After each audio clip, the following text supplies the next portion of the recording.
Disability, I have nothing written, but I love the bill. It's a good bill. What we've got now is ELOs, extended learning programs, where you can try to get one, and you can appeal it all the way to the State Board of Education, and parents really don't have a say. This would allow parents to approve an ELO. Some people on one side might say, well, gee, we don't want to give parents too much control, and other people love the concept, so I guess there's two different sides. But I'll make the case for this is a good thing for both sides. First off, we already have this, it's called homeschooling. So again, we're kind of like allowing parents to homeschool in or out of the public schools, which is a scary thing for many people. But the principal can still make the case for what he's proposing, or he can still say why the parents program might not be up to snuff. He can still argue and persuade and try to help the parent make the right decision. The parent still has the authority to homeschool, and hopefully with this bill, sort of in and out of the school. The thing that's going to make those that are reluctant to accept this bill happy is graduation. I mean, for the purpose of compulsory attendance, they can do an ELO. The child's still learning something. Maybe it's not exactly what the district wanted the child to learn, but the child's still moving forward. The district still has control over whether or not the child goes to the next grade level, whether the child gets the diploma. That's where there's more negotiations. So this way, the parent has some power in this whole overall negotiation, not none, which we currently have. When we have no power, we end up blocking and homeschooling and causing all kinds of, grassroots movements. So I think you kind of want to work with parents. I think this would be a good thing. You still have a lot of negotiating power. You still haven't given us the keys to the kingdoms. I think this is a good strategy. Also, the warrant for picking up a child who's truant. That's something that really needs to go back. I don't know how that slipped out in the first place. So it's a good bill overall, and it's not as extreme as you might think. Thank you very much. Any questions? Thank you very much for your testimony. Dr. Bowen. Thank you, Mr. Chairman. Thank you for the question. As a former member of a school board in our school district, we have worked on ELOs and extended learning opportunities, and even those brought forward by the school themselves took at least a year to get through the process. So it's not that easy to do even in the school system to make sure that, how do you, if it takes that long for a school one, don't you think, it might be quite impossible for a parent? Hey, thank you for your question. I always feel honored when I get some questions because it's authenticated. That's what innovation is about. That's what flexibility and independent homeschooling is about. We don't take a year to figure out how to teach our kid to read. I mean, we have to make decisions. Sometimes they're maybe not the best, but we can keep incrementally changing them. Parents can come back and say, hey, I'm kind of going on the right track, but we need to alter this a little bit. Children grow up too fast. Wait a year before you decide. Follow up on that, because what you have on, and what's in this bill is the one part that's needed that is not there, and that is the school board. Don't you agree? I don't know, sometimes this, thank you for your question, sometimes the school board is very helpful, but the time I tried to do an extended learning program, it was an EPGY program at Stanford University where my son would have interacted directly one-on-one with a graduate student with an online distant learning course. The principal rejected it, the school board rejected it, and the State Board of Education rejected it. My son's now studying physics in graduate school, but our school district didn't want to help him on the way. And I would have paid for it. Representative Frazier. Thank you, Mr. Chairman. Thank you for taking my question. I want to go back to the second part of it. If I wrote down correctly what you said, please correct me if I didn't, and there's a question coming, that this part of it should go back. I don't know how that got in there. I'm wondering if you could expand on that. What do you think of the second part? Why were you surprised to see it here? And where do you want it to go back and so on? Thank you for your question. I was under the impression, not knowing every statute in the law book for the state, that if they were going to physically pick up a child and transport him to school, they ought to have a warrant, or they ought to have some official document to say that they should take my precious child and transport my child somewhere else. Whether they pick him up at my house or whether they pick him up at the mall, which kids aren't shoppers. But the point is, I was under the impression that was already in the law, so I guess I lost track of when it was removed. Because when they explicitly say without a warrant, to me that implies that at one point they did require a warrant, that they're even qualifying this. President Holt. Thank you, Chairman. Thank you for taking my question. Do you have any data about how many parents have chosen to pull their children out of the schools and go with an alternate route, maybe homeschooling, for instance? Is that a field that's actually growing? Thank you for the question. It is growing. My kids did this in the public school in Nashua, and towards the end, I have 6 kids, 5 of them used the public school. One tried. They threw him in the library when he was supposed to sit for a chemistry lab, thinking he would be a safety hazard. And he couldn't go back. He loved their labs, but he didn't like, he said he could now understand teenage suicide after 1 week at public school. I guess he was a little It was good that he learned about that. But by the time my 6th one went through the school, she said that there were more children going to the library and taking advanced AP courses, for instance, because you can find those online. Different AP courses that the school wouldn't offer, like they offer AP Physics in Nashua, but not with calculus. He would be taking the AP Physics in junior year, and then the senior year they would go in the library and do some type of, wrapped up program either online or through the mail, and do the next level on their own, because they were hearing about this stuff from my kids. So it was contagious. Further question? Seeing none, thank you very much. Thank you. I'd like to call on Mark Joyce from the New Hampshire School Administrators Association.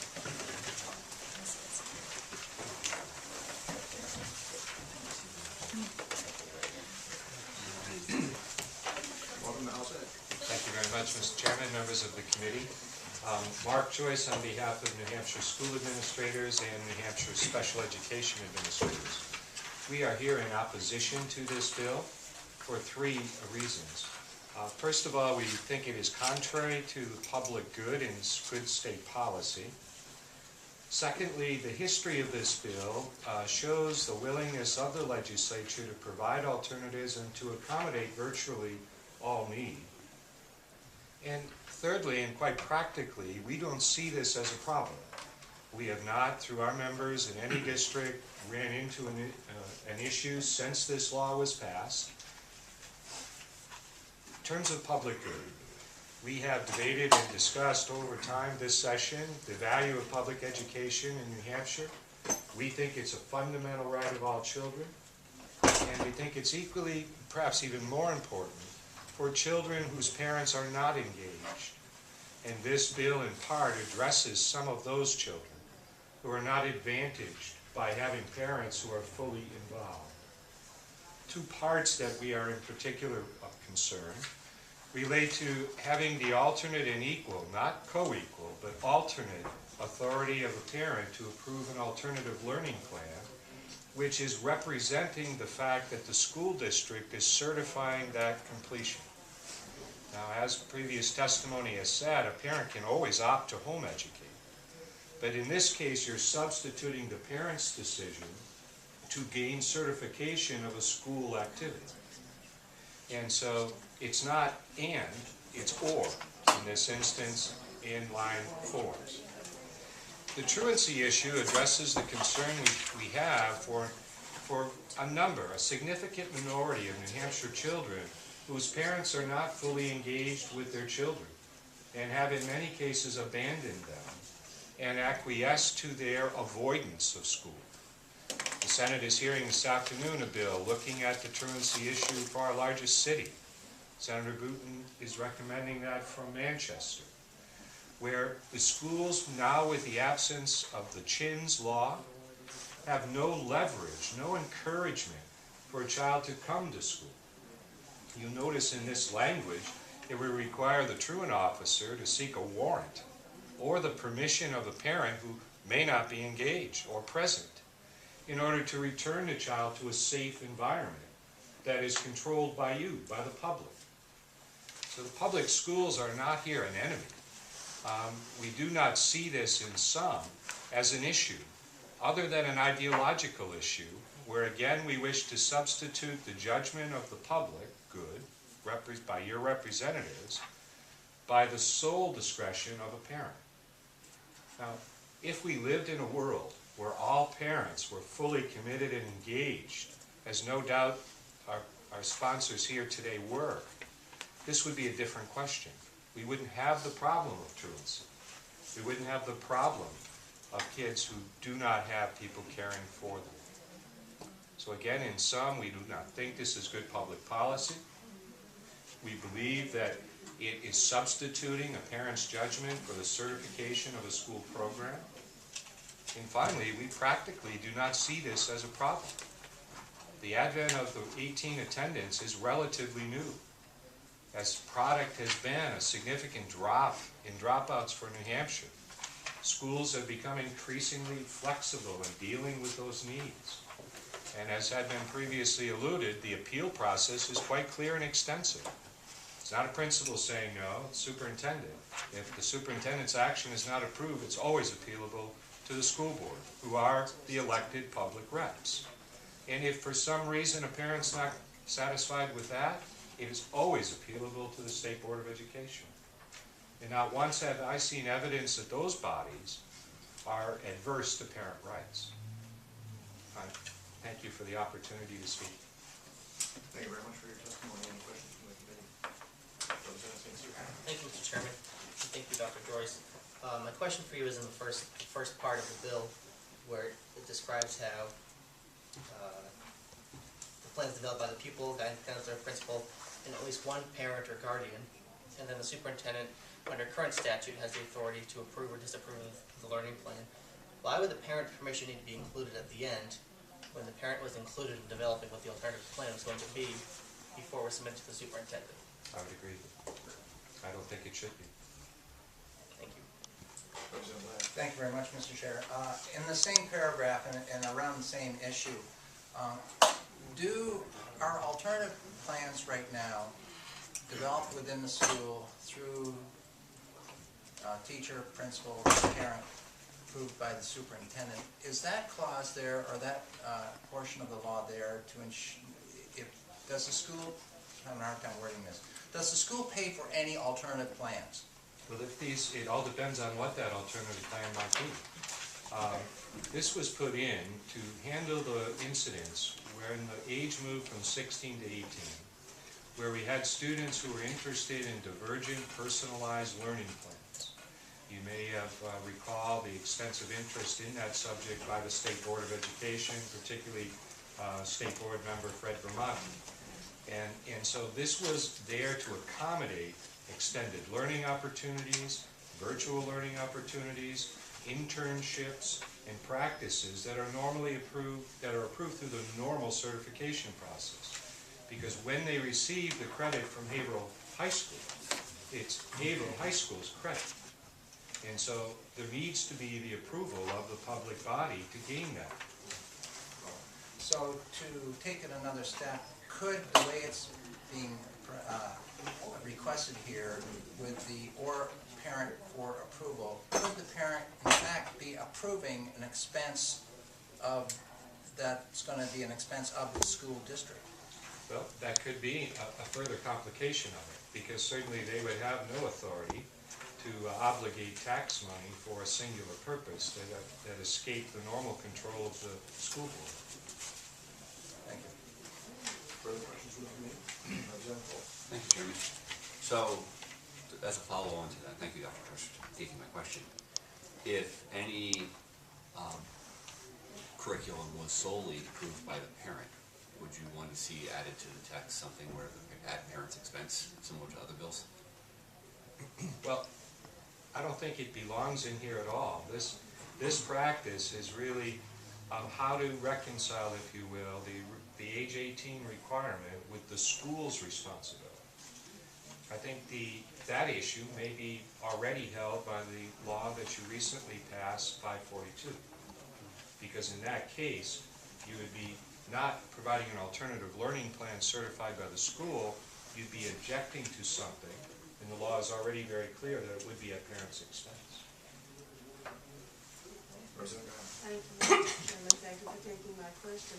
As it is written online for when it says, or parent, I mean, when it cuts off at the superintendent, then if the student is engaged in an alternative learning experience that has been approved by all these people and submitted and approved by the school superintendent, then the school would provide the credit for that experience that the student had. But it says or parent, so is it implying that the parent would assign the credit That's for what the a plain reading experience? of it would appear, and that's clearly a contradiction of authority and goal. Yes, thank you. Further questions from the committee? Seeing none, thank you very much. Thank you, Mr. Chairman. Now I'd call on Lee Mitchell from the New Hampshire School Boards Association. Going on House Education. Thank you very much, Mr. Chair.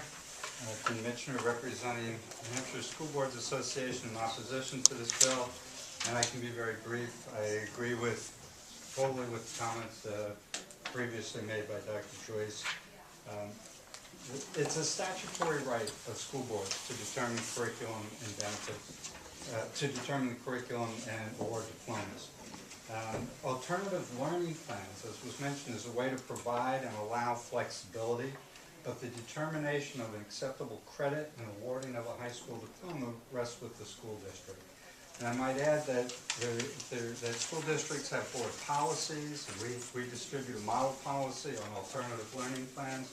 So this is covered at the local level and has been mentioned. There is a process of appeal. You deal with the superintendent for approval, you can appeal to the local board, and then you can appeal to the state board of ed.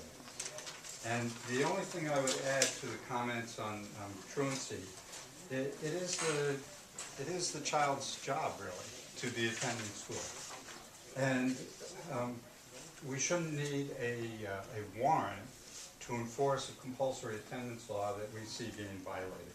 And I think I would just close by adding that there is a Senate Bill 380, which extends the committee that was created to look at the juvenile delinquency and CHIN statutes, and to look at the issues that arose with the changes in those areas last year.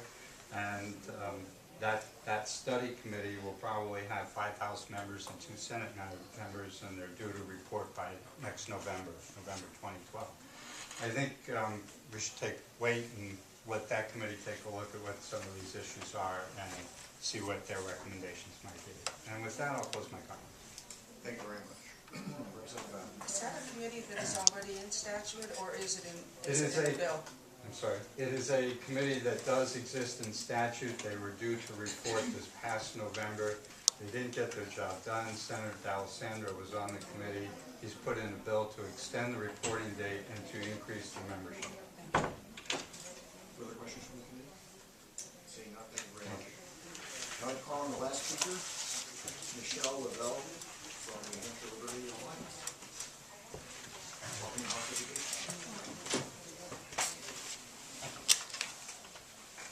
Good morning, members of the House Education Committee. My name is Michelle Lavelle. I'm a resident of Windham, New Hampshire, and a former board member of the New Hampshire Liberty Alliance, and I am here today to speak on the NHLA's behalf. The NHLA supports HB 1382 and urges the House Education Committee to issue an ought-to-pass recommendation. If HB 1382 becomes a law, parents would be included in the approval process of alternative learning plans. Also, a truant officer would be required to obtain either a warrant or parental permission before returning a child to school who is in violation of compulsory school attendance requirements. The truant child is one who is between the ages of 6 and 18 years and not attending school or participating in an alternative learning plan. This bill does not change the compulsory school statutes. HB 1382 is consistent with the U.S. Supreme Court case history that recognizes parental rights to direct their children's education. In numerous cases, and I mentioned several in my written testimony, the U.S. Supreme Court recognizes the constitutional right of parents to direct the upbringing and education of their children, including parents in the approval process for alternative learning plans and not leaving it to the sole discretion of the SAU superintendent is consistent with Supreme Court rulings and the U.S. Constitution. HB 1382 also restrains the state's authority to return a truant child to school without a warrant or parental consent. In a particular Supreme Court ruling, Santowski versus Kramer, the court ruled that liberty is protected by the Due Process Clause, which includes the right to direct the education and upbringing of one's children, and that Due Process Clause of the 14th Amendment prohibits state and local governments from depriving persons of life, liberty, or property without certain steps being taken to ensure fairness. It has been applied by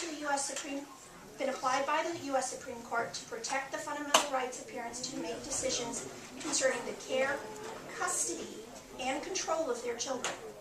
Requiring a warrant or parental consent is consistent with the Due Process Clause and provides a safety net against potential mistakes.